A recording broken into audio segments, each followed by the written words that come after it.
எப்பொருள் யார் யாரை கேட்பினும் அப்பொருள் மெய்ப்பொருள் காண்பதறிவு. 23/11/2025 நீர் மருத்துவம் காலை முதல் வகுப்பு 4 அதிகாலை வகுப்பு.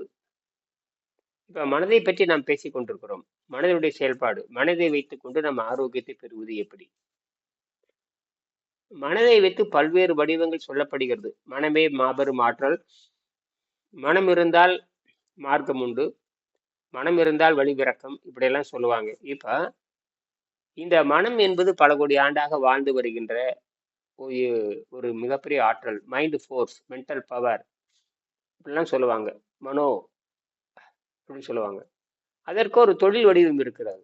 ஒரு நல்ல தொழிலை தேர்ந்தெடுக்கிற வடிவம். இப்போ இன்று பெரும்பாலும் மனம் குறுக்கு வழியில் தொழிலை தேர்ந்தெடுக்கிற வழியாக இருக்கிறது. ஆனால் நல்ல வழியில் அதற்கு ஒரு ஒழுக்கம் இருக்கிறது. புருஷம் என்றால் தொழில் அப்படின்ற பொருள். அந்த தொழிலை செய்ய வேண்டும் புருஷன், புருஷி இப்படிலாம் சொல்லலாம்.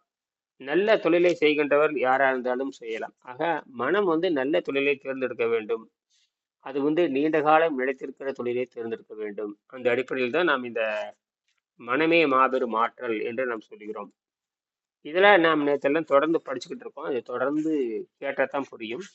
இந்த மன வலிமை வைத்துக்கொண்டு நாம் எப்படி உணவு பழக்கத்தை மாற்றி அமைப்பதன் மூலமாக பல நல்ல செயல்களை செய்ய முடியும்.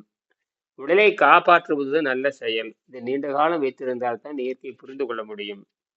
நாம் ஒரு நல்ல மருத்துவராக இருக்கலாம். நல்ல வழியில் நம்ம பொருளீட்டலாம். சரி,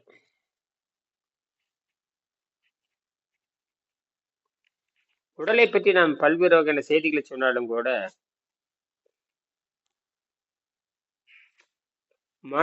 மென்டல் ஃபோர்ஸ் என்பது சாதாரண விஷயம் அல்ல.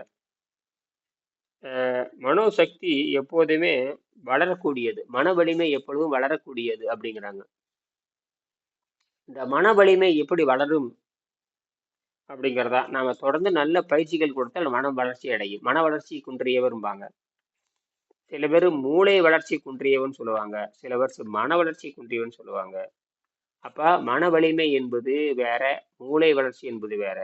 ஒரு தகவலை தொகுத்து கொடுப்பது மூளை, அதுல இருந்து மேம்பாடு அடைகிறது மனம், பண்பு, இதெல்லாம் அப்படித்தான் வச்சுக்கொள்ள முடியும். ஆக இந்த மனோசக்தி, மென்டல் ஃபோர்ஸ் எப்பொழுதுமே வளரக்கூடியது, நிலையானது, இயற்கை இயற்கையை வழிநடத்தக்கூடியது. நாம் அதுவாக மாற வேண்டும். எது? மனமாக மாற வேண்டும். இந்த மனம்தான் மனோகரன் என்று சொல்றோம் இல்லையா? அதெல்லாம் பார்த்தீங்கன்னா இந்த உள்ளே இருக்கிற இந்த மணி என்று சொல்லக்கூடிய சிறு பருப்பு மாதிரி இருக்கிற ஒரு சிறு பொருள் தான் அது. செரோட்டின், மெலோனின் இந்த மாதிரி ஒரு முக்கியமான திரவங்களை சுரக்கக்கூடியது. அந்த திரவங்கள் கெடாம இருக்கணும். நம்மளுடைய உணவு பழக்கத்தை மாற்றி அமைக்காமல் அந்த திரவத்தை தூய்மையாக வைத்துக் கொள்ள முடியாது. ஆக உள்ளே இருக்கிற சுரக்கிற திரவங்கள் சாதாரண விஷயம். நம்ம உடம்பு என்பது விளையாட்டாக நாம் நினைக்கிறோம். கடந்த 2000 ஆண்டுகளாக உடம்பை பற்றி நாம் யாரும் கவனிப்பதில்லை. இதில் கவனித்தவர்கள் சித்தர்கள் தான். அதனாலதான் மனம், சித்தர்கள் என்று சொன்னால் மனதை அடிப்படையாக கொண்டவர்கள் என்று பொருள். அவர்கள் தான் முதல் உணவு பழக்கத்தை மாற்றி காட்டியவர்கள். அந்த உணவினுடைய நச்சுத்தன்மையை பற்றி கூறியவர்கள். உணவு கழிவாக மாறுகிறது, நச்சுத்தன்மையாக மாறுகிறது, அசூசியாக மாறுகிறது, அருவருப்பாக மாறுகிறது என்று சொன்னார். இதெல்லாம் நம்ம ரத்தத்தை கெடுப்பதனால் உள்ளே இருக்கிற 12 அடுக்குகளும் கெட்டு போய் உண்டுகின்றன. குறிப்பாக சதை மண்டலம், தோல் மண்டலம், சதை மண்டலம், இரத்த மண்டலம், எலும்பு மண்டலம், நரம்பு மண்டலம், நாளமுலா சுரப்பி மண்டலம், நுரையீரல் மண்டலம், இரைப்பை மண்டலம், இனப்பெருக்க மண்டலம், இப்படி அப்புறம் நச்சுக்களை நீக்கிற அமைப்பு மண்டலம், இப்படிலாம் நமக்கு இருக்குது. இது போக கண்ணுக்கு தெரியாத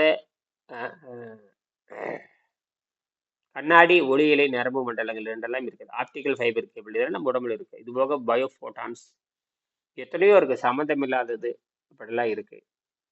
இதெல்லாம் நம்ம தூய்மையை வச்சுக்கணும்னா உணவு பழக்கம் தூய்மையா இருக்கணும். அப்ப நம்ம வெறுமையாக இருக்க வேண்டும். உணவு பாதை எங்கும் அடப்புகள் இல்லாமல் இருக்க வேண்டும். இதெல்லாம் மிகப்பெரிய ஒரு பொக்கிஷம். இந்த பொக்கிஷத்தை வடிவாக நாம் கற்றுக்கொள்ள முடியும். சரி, இதை பார்த்தீங்கன்னா தவமசி அப்படின்னு சொல்லுவாங்க. இதுல 4 வகை இருக்கு. தவமசி, நீ அதுவாக இருக்கிறாய். தவமசி அதுவாக இருக்கிறாய். அகம் பிரமாசி நான் அதுவாக இருக்கிறேன். எதுவாக இருக்கிறேன்? மனமாக இருக்கிறேன். மனமே நான், நானே மனம். இதெல்லாம் அந்த அடிப்படையை கொண்டுதான் இருக்கிறது. நான் பிரம்மாவாக இருக்கிறேன். உண்மையை உணர்ந்த பிரம்மம் என்று சொன்னால் உண்மை. நான் உண்மையை உணர்ந்தவனாக இருக்கிறேன். இப்படித்தான். நான் உண்மையாக இருக்கிறேன். உண்மை உணர்ந்தவனாக இருக்கிறேன். நான் மனமாக இருக்கிறேன். நான் மனதை உணர்ந்தவனாக இருக்கிறேன். மன வளர்ச்சி அடைந்தவனாக இருக்கிறேன். இப்படியெல்லாம் அதுக்கு பொருள் இருக்கிறது. ஆக இதுவே மனித வாழ்வின் குறிக்கோளாக இருக்க முடியும். மனித வாழ்வின் குறிக்கோளாக இருக்க முடியும். எல்லா மதங்களும் இதை ஒப்புக்கொள்ள வேண்டும் என்பது என் பணிவான வேண்டுகோள். அந்த மனமே நான் அப்படிங்கிறதான் விஷயமே. இது எல்லா மதங்களும் ஒத்துக்கொள்ளுமா அப்படிங்கிறது நிச்சயமா 2 மதங்களை தவிர்த்து எல்லாம் ஒத்துக்கும். மேற்கு நாட்டு மதங்கள்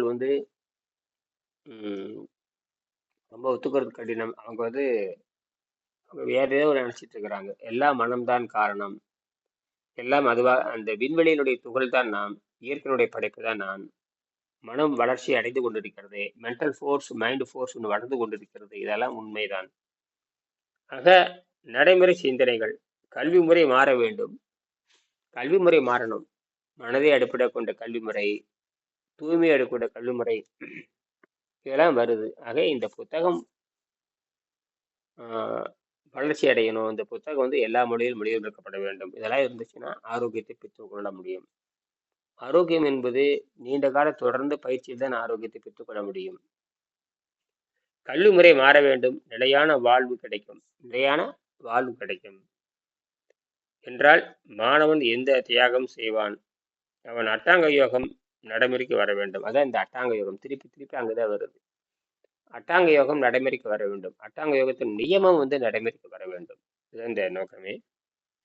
இதில் விஞ்ஞானமும் அடங்கும்.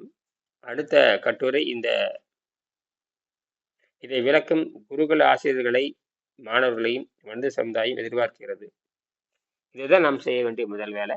நாம் இதை நிறைவு செய்வோம். மீண்டும் நாம் 6 மணிக்கு இதை பற்றி பேசலாம். நன்றி.